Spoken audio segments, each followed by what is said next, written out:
Ikiwa kitu kama hicho kimewahi kukupata, na nataka wewe ujifunze kutokana na ushuhuda wangu kuwa haifaidi chochote kulilia kitu ambacho huwezi kukibadilisha.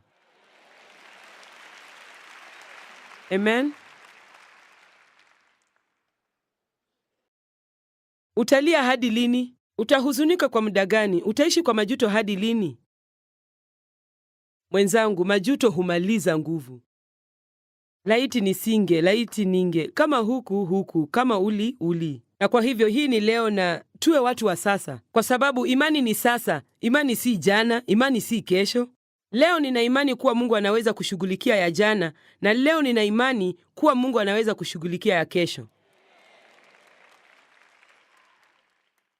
Kwa nini Yesu alijiita mimi niko? Na kwa nini Mungu alisema mimi niko ambaye niko? Kwa sababu hakuwa mkuu ambaye alikuwa, wala hakujiita mkuu ambaye atakuwa.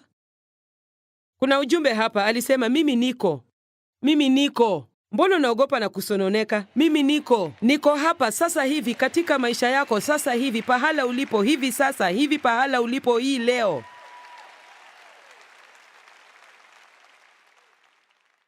Na kila kitu kinaweza kubadilika papo hapo ikiwa utaanza kuelekea katika hatua inayofaa.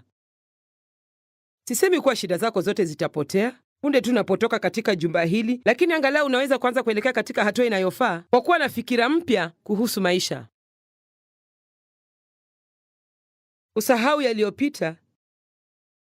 Sote tuna historia, lakini tumshukuru Mungu, sote tuna maisha ya baadaye. Amen.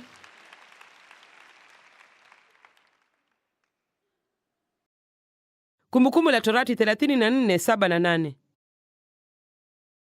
Musa alikuwa mtu wa miaka 120 alipokufa. Jicho lake halikupofuka wala nguvu za mwili wake hazikupunguka. Napenda hili. Wakati Musa alikuwa na umri wa miaka 120 na alikufa, alikuwa bado na nguvu kama kijana. Wana wa Israeli wakamuomboleza Musa katika uwanda wa Moabu siku 30. Basi siku za maombolezo ya matanga ya Musa zikaisha. Yoshua 1 mstari wa 1. Ikawa baada ya kufa kwake Musa mtumishi wa Bwana, Bwana akamwambia Yoshua mwana wa Nuni, mtumishi wa Musa, akasema, Musa mtumishi wangu amekufa. Ndiyo. Unajua, unaweza kusoma hilo na ukose kuelewa, lakini kwangu mimi hili linanieleza mengi zaidi, kwa sababu ilikuwa wazi wanajua Musa alikuwa amekufa. Tayari walikuwa wameomboleza kwa siku 30. Kwa hiyo mbona sasa Mungu alijitokeza na kusema tena Musa amekufa? Kwa sababu kuna ujumbe mzito hapa. Alikuwa akisema sasa ni wakati wa kusahau hilo na kutazama mbele. Jamani, kama ulikuwa na ndoto ambayo imetibuka, ni wakati wa kusahau hilo na kupata ndoto mpya. Na ikiwa ulishindwa hapo awali, wewe hujashindwa, kwa sababu ulifanya kitu ambacho hakikufua dafu. Kila mara huwa kuna nafasi ya kuanza upya. Kila mara unaweza kuanza upya tena. Amen. Musa amekufa. Kwa hivyo amka. Napenda hilo. Amka na uendelee. Haya basi, ondoka na chukua nafasi yako. Navuka mto Yordani, wewe na watu hawa wote, mkaende hata nchi niwapayo. Mstari wa 3 ni muhimu sana kwa maisha yetu.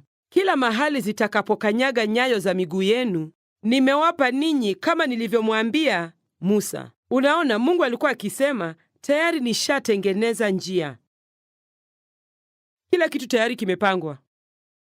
Mungu tayari ashafanya kila kitu anachotaka kufanya. Sasa anasema, ondoka, sahau yaliyopita na anza kwenda mbele. Na kila mahali zitakapokanyaga nyayo zako, nimewapa